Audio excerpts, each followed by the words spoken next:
Well, yes, sir. Likewise, generally you don't see fishing in submarines either, sir.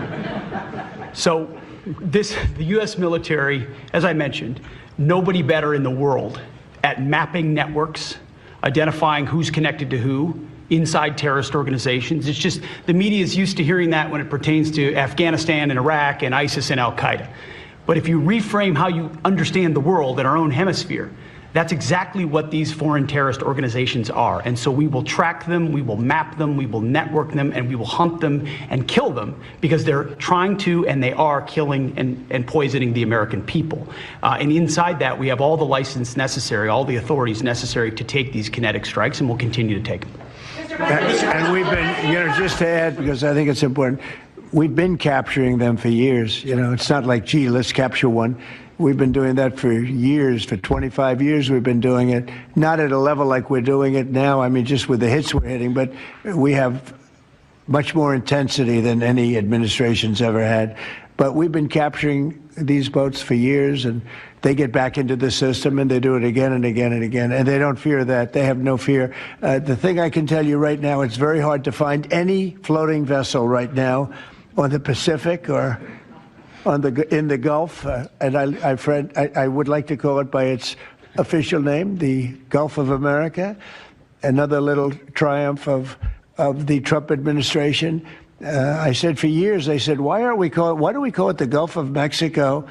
It's 93%, the shoreline is 93% ours. I never understood that, so I made that change. I never realized how easy that was going to be, other than, I guess, AP fought us in court, and the judge said, but that's the name. And actually, they were sort of semi-prohibited from even covering us after that. It was pretty amazing. But we have the Gulf of America, and there are very few boats, very, very few boats, not even fishing boats, to be honest. I don't want to do that to the fishing industry, but it's been so effective. And our sea drugs, as they call them, they use the term sea drugs, the drugs coming in by sea, are like 5% of what they were a year ago, less than 5%. So now they're coming in by land, and even the land is concerned, because I told them that's going to be next. The land is going to be next. And we may go to the Senate, we may go to the, Congress and tell them about it, but I can't imagine they'd have any problem with it. I think, in fact, while we're here, I think it's a good idea, Pete. You go to Congress, you tell them about it. What are they going to do? Say, gee, we don't want to stop drugs pouring in. They're killing 300,000 people a year. I think that's the real number, 300,000 people a year. So between that and my discussion with President Xi, I think we have never made progress like we've made. The sea drugs are almost dead, and they can't come in that fast from the land.